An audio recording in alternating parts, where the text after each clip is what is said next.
Ini modalnya orang ngaji kelilingnya gini. Harus cerita yang lucu-lucu, kalau enggak orang lari. Dan harus begini. Enggak boleh obrak-obrak itu tuh. Itu bukan mubalik, itu mantan dan ramil. Wah, ada yang begitu. Mantan dan ramil suruh khutbah. Ya ayyuhan nas, ittaqullah haqqa tuqatih wa la tamutunna illa wa antum muslimun. Wahai manusia, bertakwalah kalian kepada Tuhan kalian. Awas kalau tidak. Pakai awas baru. Lah itu baru khutbahnya sana itu. Ya. Perbedaan itu adalah alasan berdirinya sebuah bangsa. Loh, alasan kita jadi bangsa yang satu, bangsa Indonesia itu kan karena perbedaan yang situ. Bukan karena apa-apa. Maknani bahasa saja beda-beda kok. Ada orang naik sepur kayak baru zaman dulu dari Gupeng Surabaya, kamar mandinya penuh orang, jadi dia tidak bisa buang air kecil. Di Kertosono takut dia kalau ditinggal kereta, tapi sudah sampai di Madiun tidak kuat, dia turun. Begitu kereta berhenti dia turun, lari ke belakang, belakangnya kereta api, dia jongkok kencing di antara dua rel itu. Ada pegawai stasiun datang, Pak, ambil nunjuk WC jauh gitu. Kalau kencing yang jauh sana, kita kan paham itu ya di WC gitu kan. Tapi orang itu lain pahamnya, masa dari Surabaya ke Madiun kurang jauh. Loh, kok kadar jauh itu loh, kok bisa berbeda penafsirannya itu. Padahal barangnya sama atau yang diomongkan, tapi lain beda ya. Berbeda-beda penafsiran. Ada orang sarang di pantai utara Jawa Tengah itu punya anak, dipondokkan di Mekah zaman dulu. Dia juragan perahu. Untuk memondokkan anaknya, tiap tahun dia jual perahunya. 5 tahun anaknya pulang karena bapaknya gantian perahu.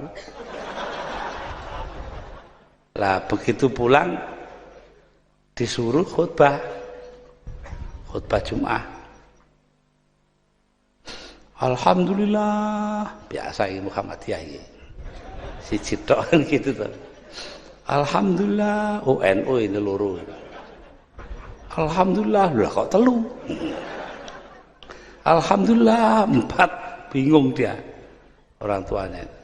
Alhamdulillah 5. Bangkit bapaknya, bangun, kurang ajar, perahu 5 kamu tuker, alhamdulillah 5.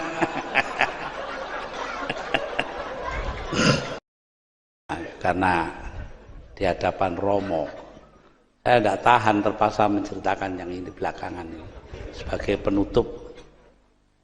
Beberapa bulan sebelum wafatnya, Sri Paus datang ke New York di Amerika Serikat.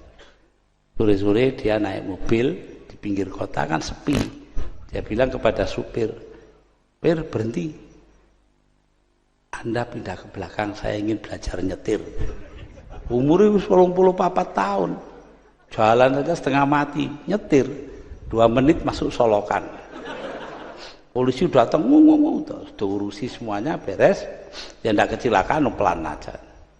Dia telepon tuh polisi itu pada komandannya.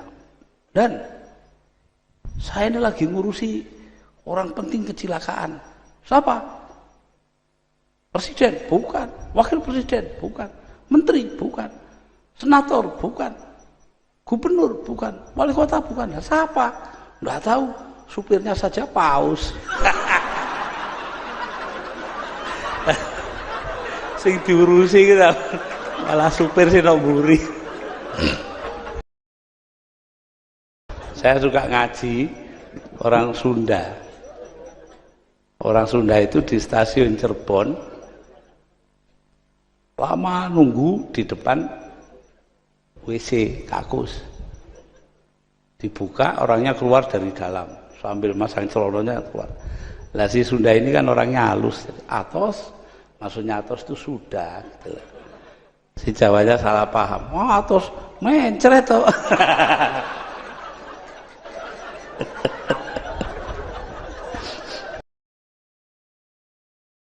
Saya pernah bilang kepada Raja Fahad waktu jadi presiden, Fahad itu Saudi Arabia, Baginda jangan percaya kepada bahasa Arabnya jamaah haji Indonesia. Loh kenapa?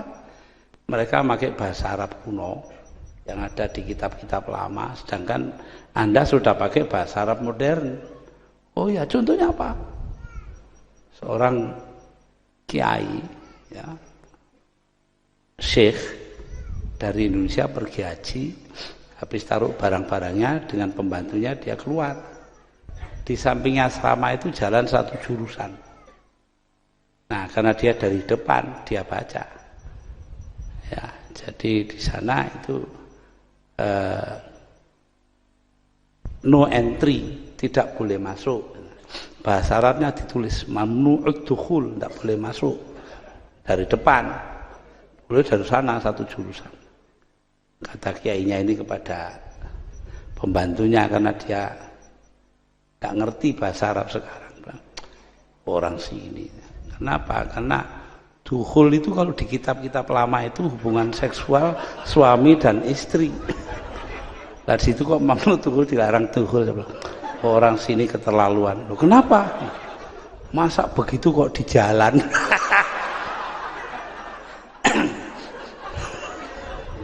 Raja Fahad ngoyo kepingkel-pingkel. Setelah sampai kembali di Jakarta, seminggu kemudian saya dapat surat dari seorang warga negara Saudi Arabia. Terima kasih Anda telah membuka mulutnya raja kami. Semenjak jadi raja tidak pernah buka mulut itu. Adil tok, tidak pakai makmur negara komunis. Makmur tok, tidak pakai keadilan negara kapitalis. Lah Indonesia ini ma baina wa baina. Nah itu ya begini ya tidak begitu, tapi separuh-separuh lah. Nah, ya dulu ini bapak-bapak yang beragama lain perlu saya ceritakan bahwa saya dulu itu kalau pidato wong beling ya selalu bilang Indonesia ini bukan negara teokratis, negara Islam, juga bukan negara sekuler karena agama punya peranan. Bukan sekuler, bukan teokratis. Artinya Indonesia ini negara yang bukan-bukan. Ya, kula niku kadang-kadang guyon senengane. Pak Harto wonge serius. Nate siam-siam bulan puasa pertama setelah dilengserkan niku kula diundang buka.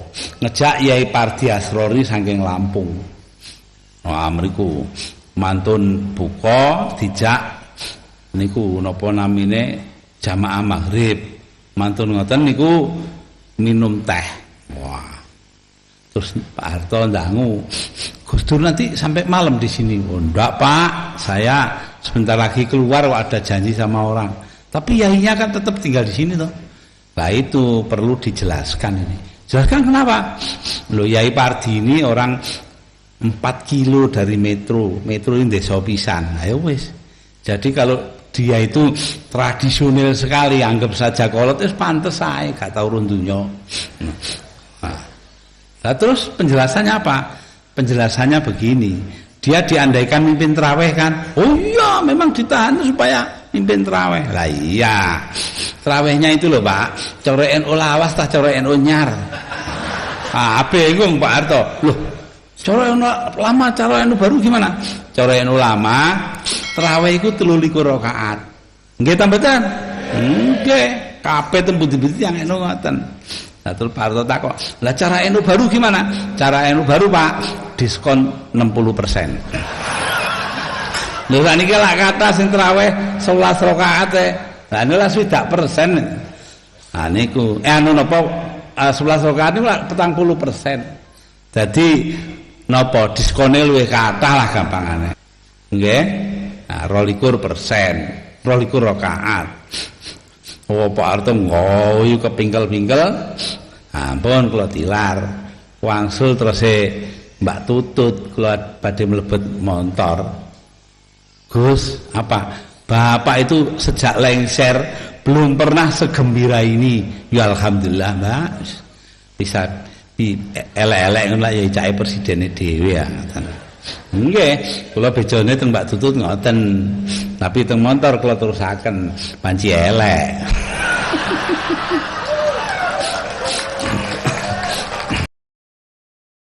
Gus Dur cerita banyak soal hal-hal yang lucu tentang kekuasaan.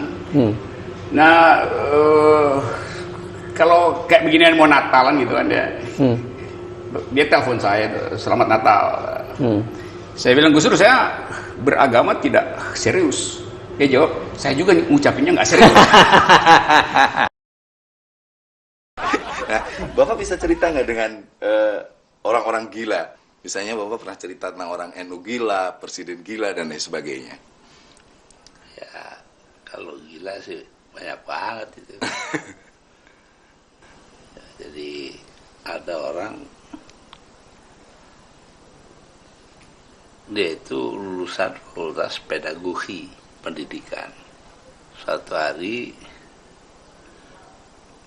untuk wisuda dia undang saya ke sana, bilang kepada semua orang yang ada di situ, hati-hati ya kalau keluaran dari fakultas pendidikan. Pada suatu hari seorang ahli pendidikan, ahli jiwa datang ke rumah sakit gila. Sampai di sana dia lihat ada orang duduk bersandar di tiang, tangannya pegang lidi, di lidinya itu ada talinya, ada benangnya ke bawah ke air. Dia menempatkan diri sebagai orang, dia bilang itu orang gila kan, dia bilang udah dapat ikan banyak Pak. Masa dokter gila, masa begini aja dapat ikan. Jadi yang gila. Jadi yang gila ya Pak.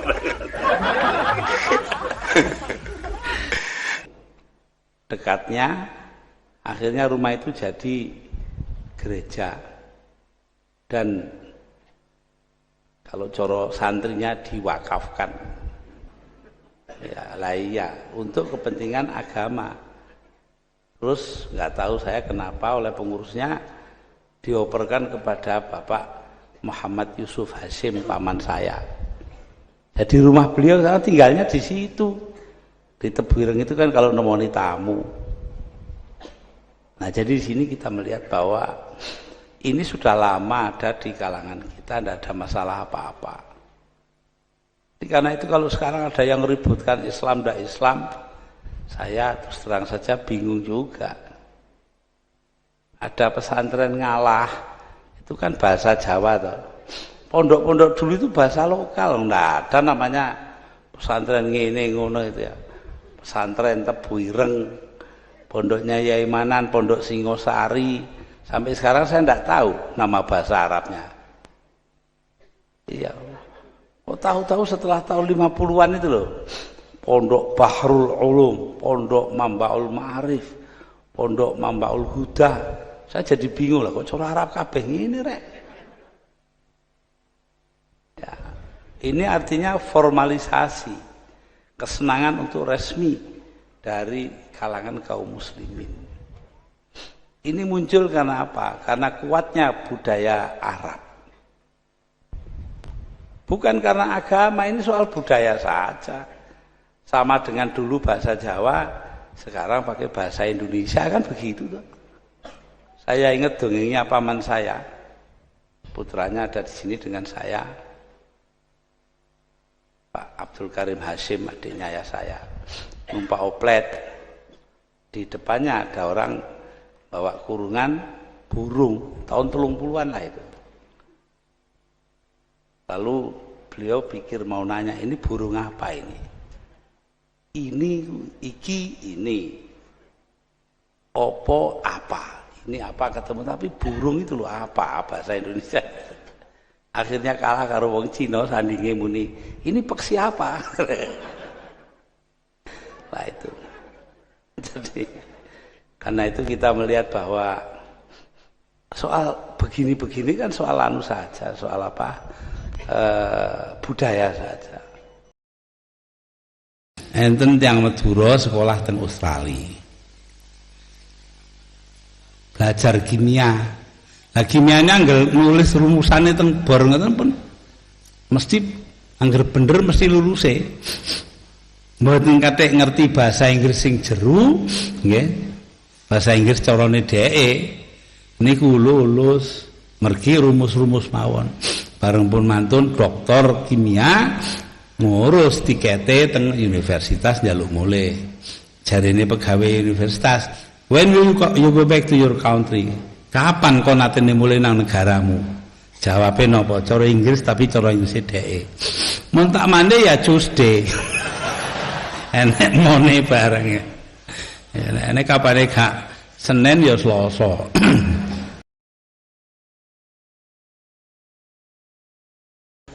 Orang mengatakan bahwa Gus Dur itu tidak lulus di Al-Azhar, itu salah.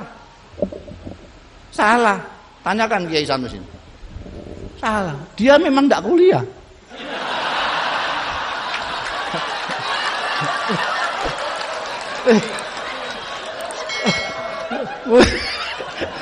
Gimana? Clear. Jadi itu ceritanya. Sejak saya datang, ini kan saya datang setelah Om Sanusi sama Gus Dur. Saya datang belakangan. Saya melarat belum dapat beasiswa, yang nyeplok nondok ya Gus Dur. Dia itu lihat saya terus seneng gitu aja. Jadi dia selama ini nggak kuliah. Begitu saya datang, terus tanya sama saya, sampean kuliah di mana? Saya ini yang baru dibuka ini, namanya Al-Qismul Ali Dirasatil Islamiyah wal Arabiyah. Nah dia tidak tanya, tidak apa. Kenapa kamu milih itu? Enggak. Ya udah aku ikut, gitu. Ini kok ikut ini? Begitu masuk, lihat mata pelajarannya. Loh ini kan pelajaran kita di pesantren-pesantren ini. Loh memang saya milih yang saya tahu, saya bilang gitu. Saya tidak pernah sekolah selamanya. Saya itu kan tidak pernah sekolah, Gus. Saya tahunya pesantren. Jadi saya cari fakultas mana yang kira-kira tidak ada pelajaran yang sekolahan, yang pesantrenan semua. Bangsane tafsir, tauhid, bangsane gitu itu. Ya kata Gus Dur, nah ini kan entek-entek umur itu.